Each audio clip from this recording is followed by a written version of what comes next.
الحمد لله على إحسانه والشكر له على توفيقه وامتنانه وصلى الله وسلم على خاتم النبيين وإمام المرسلين سيدنا محمد بن عبد الله الأمين وعلى آله الطيبين وأصحابه الغر الميامين ما اتصلت عين بنظر ووعت أذن بخبر وسلم تسليما كثيرا كثيرا أما بعد فأعوذ بالله من الشيطان الرجيم بسم الله الرحمن الرحيم شهر رمضان الذي أنزل فيه القرآن هدى للناس وبينات من الهدى والفرقان صدق الله العظيم۔ سب سے پہلے میں علماء چینل ٹیم کا شکر گزار ہوں کہ انہوں نے مجھے اپنے اسٹوڈیو میں مدعو کیا تاکہ ایک اہم ٹاپک کے متعلق آپ حضرات کے سامنے مختصر سی گفتگو کر سکوں۔ رمضان مبارک کا جو مہینہ ہے، اس کی جو برکتیں ہیں اور اس کی جو فضیلتیں ہیں، ان سے ہر ایک مسلمان واقف ہیں۔ آپ صلی اللہ علیہ وسلم کی احادیث میں اور اس سے پہلے خود قرآن کریم میں اس مبارک مہینے کی فضیلتوں کو بیان کیا گیا ہے۔ جہاں اس مبارک مہینے کی مختلف فضیلتیں ہیں، انہی میں سے ایک خاص فضیلت اس مہینے کو جو حاصل ہے وہ یہ ہے کہ قرآن کریم کے نزول کی ابتدا اسی مہینے میں ہوئی۔ اسی لیے قرآن کریم میں اللہ رب العالمین نے سورۃ البقرہ میں فرمایا کہ رمضان کا مہینہ ہے جس میں قرآن کریم کو نازل کیا گیا، جو کہ تمام انسانیت کے لیے ہدایت نامہ ہے۔ تو ہمیں اس آیت سے معلوم چلا کہ رمضان کے مہینے کا قرآن کریم سے اور قرآن کریم کا رمضان کے مہینے سے ایک گہرا تعلق ہے، ایک گہری نسبت ہے۔ اس نسبت کو سمجھنے کے لیے ہمیں قرآن کریم کے نزول کے مقصد کو سمجھنا ہوگا کہ آخر قرآن کریم کے نزول کی ضرورت ہی کیا تھی، اور اللہ رب العالمین نے اپنے آخری نبی محمد الرسول اللہ صلی اللہ علیہ وسلم پر اس مبارک کلام کو کیوں نازل کیا۔ اس کا جواب بھی قرآن کریم میں ہی موجود ہے۔ اللہ رب العالمین نے فرمایا کتاب انزلناہ الیک مبارک لیدبروا آیاتہ ولیتذکر اولو الالباب، کہ یہ وہ مبارک کتاب ہے جسے ہم نے نازل کیا تاکہ لوگ اس مبارک کتاب میں تدبر کر سکیں، غور و فکر کر سکیں، اور عقل والے اس سے نصیحت حاصل کر سکیں۔ ان ھذا القرآن یہدی للتی ہی اقوم، یقیناً یہ قرآن کریم ایک ایسی کتاب ہے جو بالکل سیدھے راستے کی طرف رہنمائی کرتی ہے اور ہدایت دیتی ہے۔ لہٰذا ہمیں معلوم چلا کہ قرآن کریم کے نزول کا مقصد تمام انسانیت تک ہدایت پہنچانا ہے اور تمام انسانیت کے لیے ایک ایسا راستہ واضح کرنا ہے جس راستے کو اختیار کر کے ایک بندہ ہمیشہ ہمیش کی جنت میں داخل ہو سکے اور جہنم کے عذاب سے اپنے آپ کو بچا سکے۔ یاد رکھیں کہ اللہ کے نبی صلی اللہ علیہ وسلم تلاوت کلام اللہ اور قرآن کریم کو پڑھنا، اس کا دور کرنا، اسے سمجھنا، اس کی تعلیم دینا تو پورے سال آپ صلی اللہ علیہ وسلم کا یہ معمول تھا، لیکن رمضان المبارک میں مزید اہتمام کے ساتھ آپ صلی اللہ علیہ وسلم اس عمل کو انجام دیتے، یہاں تک کہ حضرت جبریل علیہ السلام ہر سال رمضان کے مہینے میں آپ صلی اللہ علیہ وسلم کے پاس تشریف لاتے اور قرآن کا دور ہوتا، اور آپ صلی اللہ علیہ وسلم کی زندگی کا جو آخری رمضان تھا اس میں حضرت جبریل علیہ السلام کے ساتھ اللہ کے نبی صلی اللہ علیہ وسلم نے 2 مرتبہ قرآن کریم کا دور کیا۔ تو قرآن کریم کا نزول اسے پڑھنے، سمجھنے اور اس سے ہدایت حاصل کرنے کے لیے ہوا ہے، اور کسی بھی کتاب سے فائدہ اسی وقت ہم حاصل کر سکتے ہیں، خصوصاً قرآن کریم سے ہدایت ہم اسی وقت حاصل کر سکتے ہیں کہ جب ہم قرآن کریم کو سمجھیں، قرآن کریم کو پڑھیں، سمجھیں، صرف تلاوت تک ہی ہم اکتفا نہ کریں۔ اسی لیے اللہ تعالیٰ نے انبیاء علیہ الصلاۃ والسلام خصوصاً محمد الرسول اللہ صلی اللہ علیہ وسلم کے متعلق سورۃ الفرقان میں یہ بات بھی اللہ رب العالمین نے بیان فرمائی کہ وقال الرسول یا رب ان قوم اتخذوا هذا القرآن مہجورا۔ اللہ کے نبی صلی اللہ علیہ وسلم قیامت کے دن شکایت کریں گے اللہ رب العالمین سے کہ یا اللہ، اے میرے رب، میری قوم نے قرآن کریم کو چھوڑ دیا۔ ظاہر ہے کہ کوئی بھی مسلمان یہ نہیں چاہے گا کہ اللہ کے نبی صلی اللہ علیہ وسلم اس کے متعلق اللہ رب العالمین سے شکایت کرے، لہٰذا ہر مسلمان پر لازم ہے کہ قرآن کریم کے جو حقوق ہیں ان حقوق کی ادائیگی کرے۔ وہ حقوق کیا ہیں؟ مختصراً میں بیان کر دوں کہ علماء کرام نے قرآن کریم کے تقریباً 6 حقوق بیان کیے ہیں۔ سب سے پہلا حق تو یہ ہے کہ پورے قرآن کریم پر ایمان لانا کہ اللہ رب العالمین نے اس کلام کو نازل کیا ہے، اس کے الفاظ بھی اللہ کے ہیں، اس کے معنی بھی اللہ کے ہیں، اور اس میں کسی بشر کے کلام کا کوئی دخل نہیں، کسی مخلوق کے کلام کا کوئی دخل نہیں۔ سورۃ الفاتحہ سے لے کے سورۃ الناس تک ایک ایک آیت بلکہ ایک ایک حرف اللہ رب العالمین کی جانب سے نازل کردہ ہے، اور اس کی اتباع کرنا قیامت تک کے لوگوں کے لیے واجب ہے، ضروری ہے، اور اس سے انحراف، اختیار کر کے کوئی بھی شخص کامیابی حاصل نہیں کر سکتا۔ قرآن کریم کا دوسرا حق ہے اس کی تعظیم کرنا، کہ چونکہ یہ ایک مقدس کتاب ہے، یہ اللہ کا کلام ہے، یہ کسی عام انسان کا کلام نہیں ہے، کسی مخلوق کا کلام نہیں ہے، یہ اللہ رب العالمین کے ڈیوائن ورڈز ہیں، یہ اللہ رب العالمین کے الفاظ ہیں، اس کے معنی ہیں، اور اس کی طرف سے نازل کردہ کلام ہے۔ لہٰذا اس کلام کی اس طرح تعظیم کی جائے جس طرح تعظیم کرنا رسول اللہ صلی اللہ علیہ وسلم نے ہمیں سکھایا ہے۔ اسی طرح قرآن کریم کا جو تیسرا حق ہے وہ قرآن کریم کی تلاوت کرنا ہے، چاہے قرآنی آیتوں کا مطلب سمجھ میں آ رہا ہو یا نہ آ رہا ہو۔ یہ ایک مستقل عبادت ہے اور یہ ایک مستقل قرآن کریم کا حق ہے کہ ہم قرآن کریم کی تلاوت کریں، جیسا کہ قرآن کریم میں اللہ رب العالمین نے انبیاء علیہ الصلاۃ والسلام کی بعثت کے مقاصد کا ذکر کیا، رسول اللہ صلی اللہ علیہ وسلم کی بعثت کے مقاصد کا ذکر کیا، تو وہاں پہ اللہ کے نبی صلی اللہ علیہ وسلم کے متعلق اللہ نے فرمایا یتلو علیہم آیاتی، کہ وہ قرآن کریم کی آیتوں کو تلاوت کر کے سناتے ہیں، اس کی تعلیم بھی دیتے ہیں اور اس کی تلاوت بھی کرتے ہیں۔ تو تعلیم کو الگ ذکر کیا گیا اور تلاوت کو الگ سے ذکر کیا گیا، جس سے معلوم چلتا ہے کہ قرآن کریم کی تلاوت کرنا چاہے وہ سمجھ میں آئے یا نہ آئے، یہ ایک مستقل عبادت اور یہ قرآن کریم کا ایک مستقل حق ہے۔ اسی طریقے سے قرآن کریم کا جو چوتھا حق ہے اور بہت اہم حق ہے وہ ہے قرآن کریم کو سمجھنا، کیونکہ قرآن کریم کا نزول محض تلاوت کے لیے نہیں ہوا،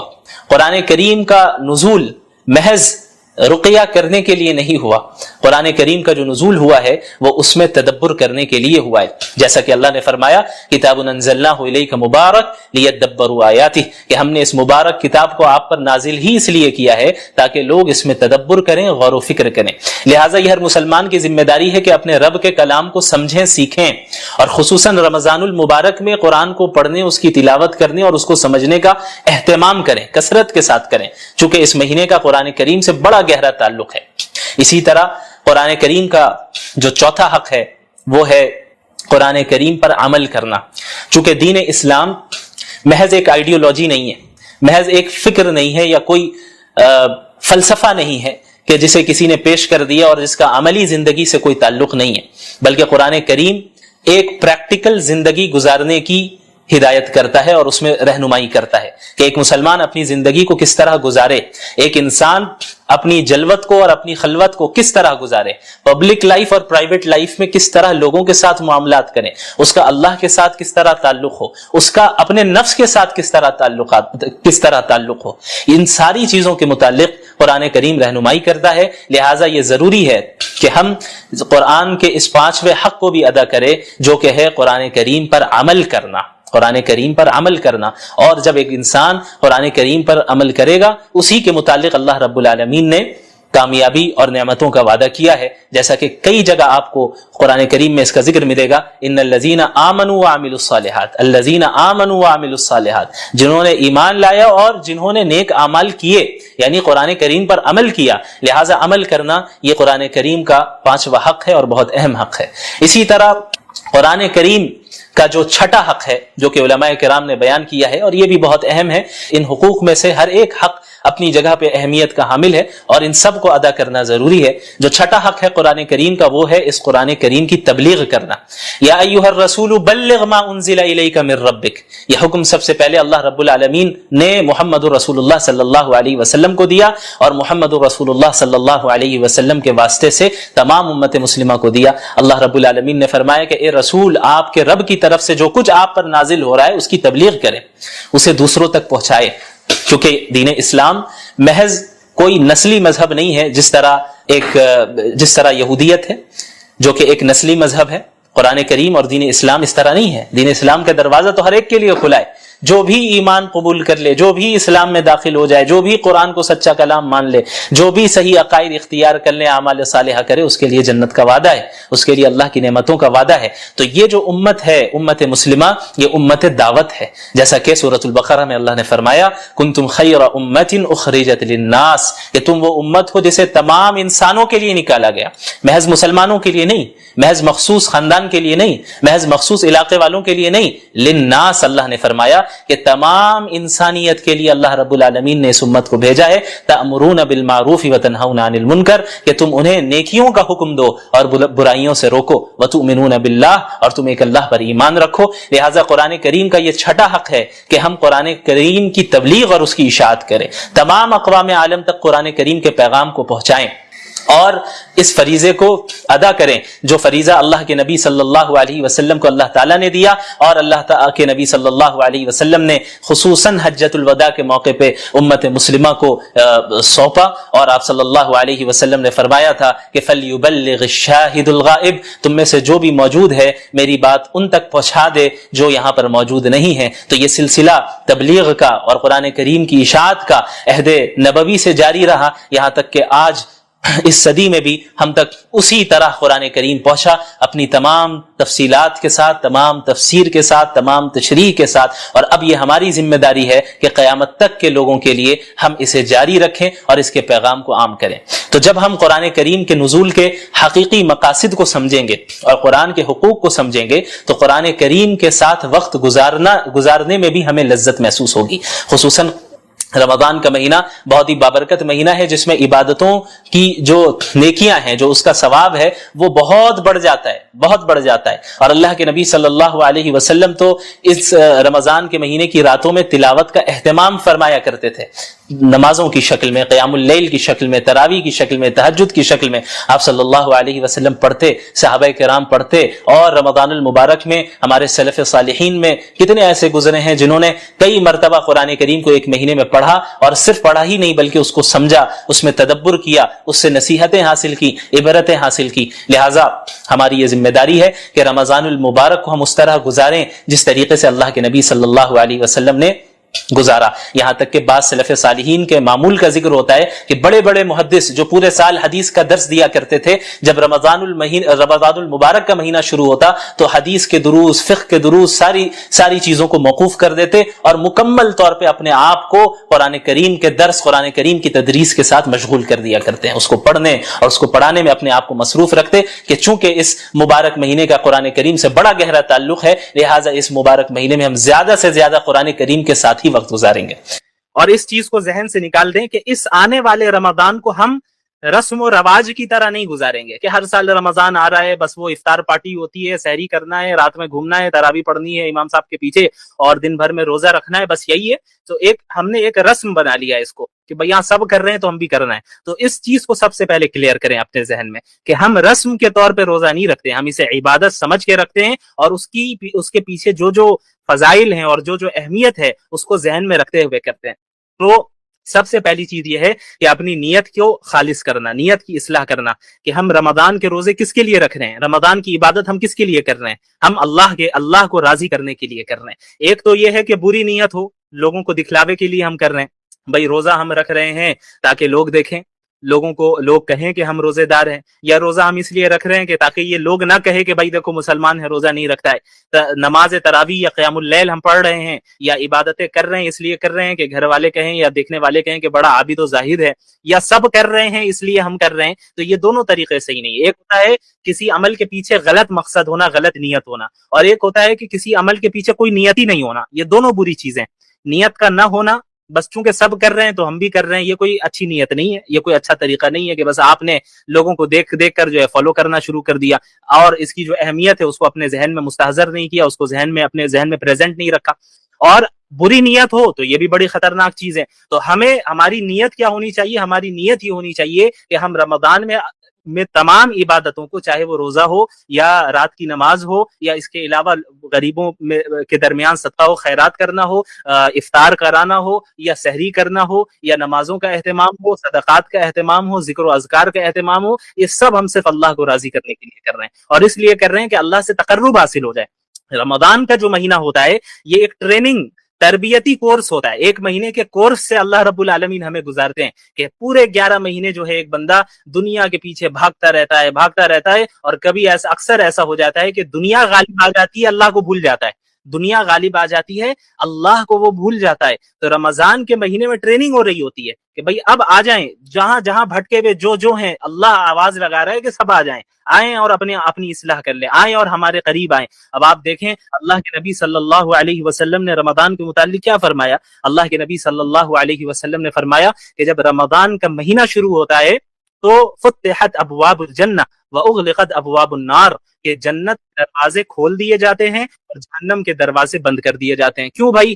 ایسا کیوں کیا جاتا ہے؟ اس کا کیا تعلق ہے؟ ابھی تو ہمیں جنت میں اٹھ کے جانا نہیں ہے، ایسا تو نہیں عید کے دن ہی جنت چلے جائیں یا عید کے دن ہی جہنم چلے جائیں، ایسا تو نہیں ہوتا ہے۔ کیوں ایسا پھر اللہ تعالیٰ فرماتے ہیں ایسا اس لیے کرتے ہیں چونکہ یہ رمضان کا پروٹوکول ہے، یہ رمضان کا پروٹوکول ہے کہ رمضان کی ابتدا ہوگی، جنت کے دروازے سارے دروازے کھول دیے جائیں گے اور جہنم کے سارے دروازے بند کر دیے جائیں گے۔ یہ انڈیکیشن ہے، انڈیکیٹ کرتے ہیں اللہ رب العالمین اس چیز کی طرف کہ اب میری رحمت کا دروازہ پہلے سے زیادہ کھل چکا ہے۔ تو جتنے بھٹکے ہوئے ہو تم، جتنے بڑے گناہ تم نے اپنے پاس میں کر رکھے ہوں، آؤ اب رجوع کر لو، آؤ اور اب توبہ کر لو، آؤ اور اپنی اصلاح کر لو، میں تمہاری مغفرت فرماؤں گا۔ اسی لیے اللہ کے نبی صلی اللہ علیہ وسلم کی حدیث میں، حدیث قدسی ہے، جس میں اللہ رب العالمین نے کیا فرمایا ہے کہ لو بلغت ذنوبک عنان السماء، تمہارے گناہ آسمانوں تک کیوں نہ پہنچ جائے۔ یہ شیطان کے بہکانے کا طریقہ ہے، شیطان کا ایک بہت بڑا ٹریپ ہے یہ، اس کو ذہن میں رکھیں کہ وہ انسان کے ذہن میں بات ڈالتا ہے کہ بھئی تم تو پورے سال گناہ کرتے آئے، تم نے جو اپنے پاس میں فلاں گناہ کیا ہے، تم نے جو ہے غلط تعلقات رکھے، تم نے کسی کا مال دبایا ہے، اور تم نے جو ہے زنا کیا ہے، تم نے یہ کیا ہے، تم نے وہ کیا، یہ سارے گناہ اپنی جگہ پر، اس سے توبہ کرنا ضروری ہے، اور جن کا حق دبایا گیا ہے ان تک حق لوٹانا ضروری ہے۔ لیکن شیطان کیا وسوسہ ڈالتا ہے؟ شیطان یہ وسوسہ ڈالتا ہے کہ بھئی اب عبادت کر کے کیا فائدہ، تم نے تو پچھلے سال گناہ کیے تھے، ابھی پچھلے مہینے تم نے یہ غلطی کی، پچھلے مہینے تم نے اللہ کی اس طرح نافرمانی کی، تو اب تمہاری دعا کرنے سے جو ہے، تمہاری دعا سے اللہ کوئی تمہیں معاف کرنے والا نہیں ہے، اس منہ سے اللہ کے پاس جاؤ گے۔ یہ شیطان کا ٹریپ ہے، اس سے بچنا ہے۔ اسی لیے اللہ رب العالمین نے فرمایا قل یا عبادی الذین اسرفوا علی انفسہم لا تقنطوا من رحمت اللہ، کہ اللہ کے رسول آپ میرے بندوں سے کہہ دیجئے۔ یہ دیکھیں آپ، اللہ بندے کہہ کر پکار رہے ہیں ہر ایک کو، جو بڑے سے بڑا دیندار ہے اس کو بھی، اور جو بڑے سے بڑا گنہگار ہے اس کو بھی، آخر سب اللہ ہی کے بندے۔ اللہ فرما رہے ہیں کہ آپ میرے بندوں سے کہہ دیجئے لا تقنطوا من رحمت اللہ، کہ تم اللہ کی رحمت سے مایوس نہ ہو، اللہ کی مرضی سے مایوس نہیں ہونا ہے۔ کیوں؟ کیونکہ مایوسی تو یہ کفار کا طریقہ ہے، مایوسی یہ مسلمانوں کا طریقہ نہیں ہے۔ لا تقنطوا من رحمت اللہ ان اللہ یغفر الذنوب جميعا،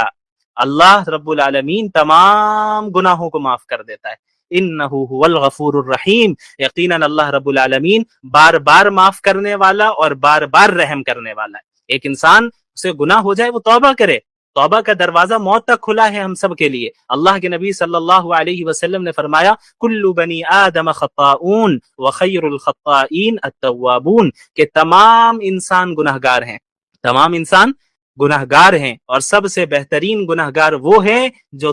بار بار توبہ کرے، بار بار اللہ کی طرف رجوع کرے۔ تو جب ہم توبہ کر رہے ہوں تب تو پکا عزم ہونا چاہیے کہ آئندہ کبھی نہیں کرنا ہے، کبھی نہیں کرنا ہے۔ لیکن نفس اگر کبھی ان فیوچر غالب آ جائے یا شیطان کے وسوسے سے انسان مغلوب ہو جائے تو اور گناہ کر بیٹھے، تو اس کا یہ مطلب نہیں کہ اب چونکہ توبہ ٹوٹ گئی ہے اب کوئی ریٹرن ہونے کا دروازہ نہیں، ایسا نہیں ہے۔ پھر آپ اسی پکے عزم کے ساتھ توبہ کریں۔ تو رمضان کے مہینے کا استقبال ہمیں توبہ کے ذریعے کرنا ہے، اپنی نیت کی درستگی کے ذریعے کرنا ہے، اس میں اخلاص پیدا کر کے کرنا ہے کہ ہم جو کام کرنے کے لیے جا رہے ہیں وہ اللہ رب العالمین کے لیے ہی کرنے جا رہے ہیں۔ اور اسی طرح اللہ کے نبی صلی اللہ علیہ وسلم نے رمضان میں جو ہے روزوں کی جو اہمیت ہے اسے بھی بیان کیا۔ روزہ کیوں رکھتے ہیں؟ قرآن کریم میں اللہ نے کیا فرمایا ہے؟ یا ایھا الذین آمنوا کتب علیکم الصیام کما کتب علی الذین من قبلکم لعلکم تتقون، کہ اے ایمان والو تم پر روزے اس لیے فرض کیے گئے ہیں جیسے تم سے پہلے کے لوگوں پر فرض کیے گئے تھے، اور اس لیے فرض کیے گئے ہیں تاکہ تم متقی ہو جاؤ، تقوی والے ہو جاؤ۔ تو روزے کا مقصد باڈی فٹنس نہیں ہے، روزے کا مقصد کیا ہے؟ تقوی حاصل کرنا ہے۔ بعض لوگ سائنٹیفک بینیفٹس کو روزے کا مقصد قرار دیتے ہیں، یہ غلط بات ہے۔ ابھی آپ جو ہے وہ ڈائٹری اینڈ سلیپنگ ہیبٹس کے اوپر بھی جو ڈاکٹر صاحبہ آئیں گی وہ گفتگو کریں گی، تو سائنٹیفک بینیفٹ بھی ہو سکتا ہے بعض بتائیں، تو اسے بھی اچھے سے سننا ہے۔ لیکن یہ یاد رکھنا ہے کہ وہ سائنٹیفک اور میڈیکل بینیفٹس روزے کا مقصد نہیں ہے، وہ روزے کے فائدے ہیں،